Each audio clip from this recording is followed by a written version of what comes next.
Hello, everyone. Today I want to talk about 5 techniques that you can utilize to develop persistence and discipline in pursuing your goals to become an independent adult.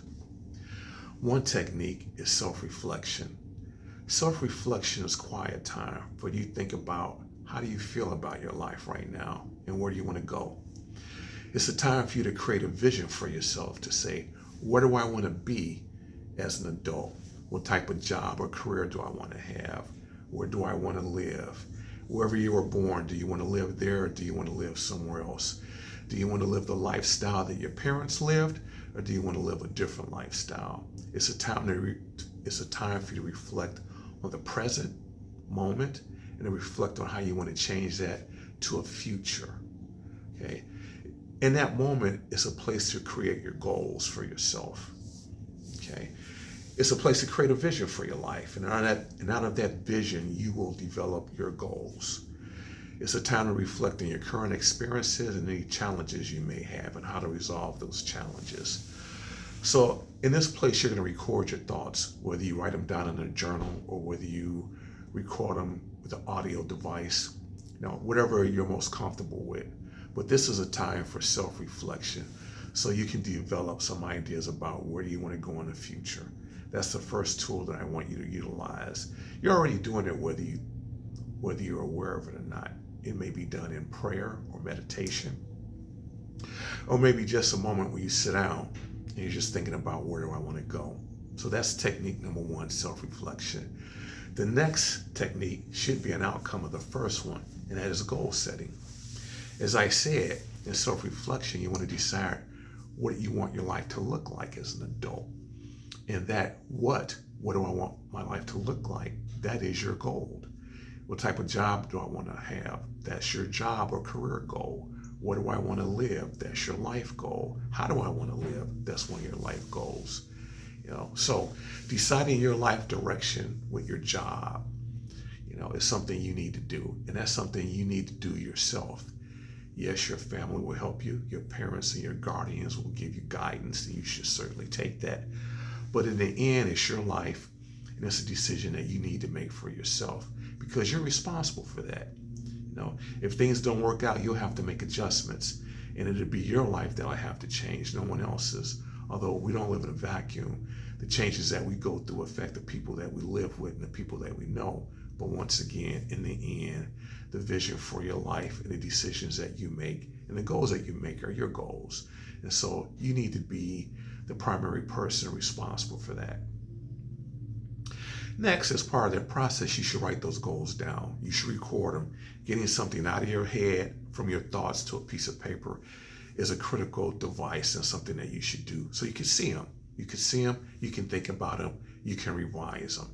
At some point, you're going to get a list of goals that you decided, yes, this is what I want to strive for. They may change in the future, but at this moment, when you make those decisions, this is what you're striving for. And your goals will become a map that you're going to create to navigate your life over the next 12 to 24 months to see how this is working out for you. This is a map for the physical world, And you're going to turn your goals into smaller tasks and activities so that you'll have some action that you can take on a daily, weekly, and monthly basis to move towards your goals. So you're going to move from self-reflection, number 1, to goal setting, number 2. And that's going to take us to the next technique, number 3, which is time management. Now that you have these goals, you need to set up a routine where you can have activities that you will use in order to reach your goals. Time management is critical in managing the physical world. Why? Because time is a limited commodity.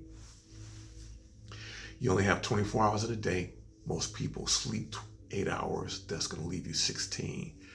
16 hours sounds like a lot, but it isn't. And it's easy to waste time. And for a lot of people, the time that you wasted won't be evident to you until you're much older. When you're in your 40s or 50s or older and you don't have what you want, you start thinking about things you didn't do and you'll have regrets. And some of those regrets are going to be about the things that you should have done when you were younger. So this is the moment where you are younger. So manage your time correctly. Don't waste your time. In order to manage your time, you need to account for your time. You need to have a schedule, you know. So, having said it's easy to waste your time, some things that you can utilize is you can utilize a calendar. You know, calendars are everywhere. You know, I utilize a Microsoft Outlook because I use Outlook Office, but mostly everyone now has a cell phone or a mobile device. They have free calendar apps. Google has a free calendar. Calendars are fairly ubiquitous. They're easy to get. And I strongly suggest that you write things down on your calendar in terms of what your week should look like and what you should be doing on a daily basis. Because if you don't do that, your time will get away from you. Once again, it's easy to waste time. So we've talked about self-reflection. Out of self-reflection should come your goals.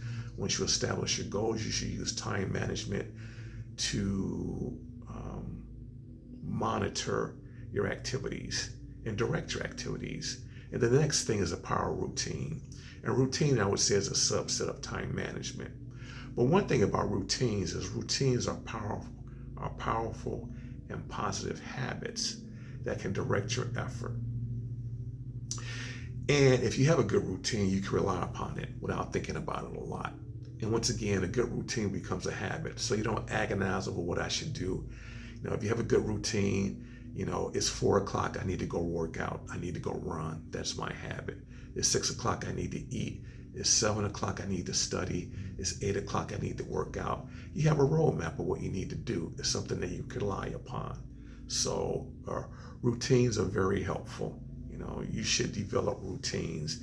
I'm not going to say you should have routines for every activity in your day, but once again, we're talking about developing goals and how to develop the strength to have persistence, you know, and the dedication to pursue your goals. In order to do that, it's helpful to direct your activity and your efforts by having a routine.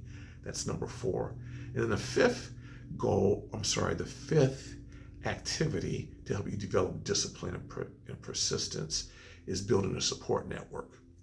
Now, we all have a support network. It's called our family and our friends, but your family may not always agree on what you're trying to do. They may have other plans for you, and that's fine.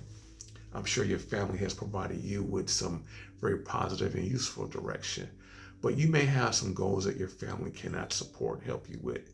In that case, you need to find someone who has similar goals and has more experience and can help you obtain the goals that you need. And there are numerous networks out there.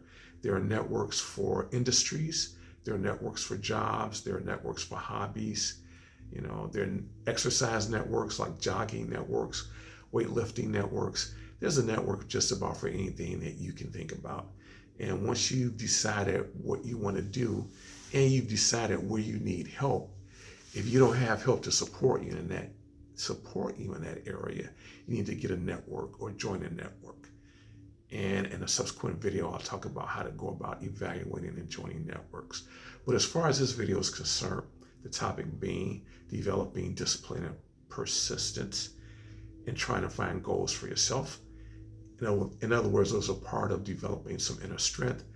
A summary would be self-reflection, goal setting, time management, using routines, and building a network. That's it in terms of the 5 things that you can do. I have a free mind map below that you can use that I think that you will find useful. So you can download a copy of that. And that's it for now. And I will talk to you in the next video. Good luck. Thank you.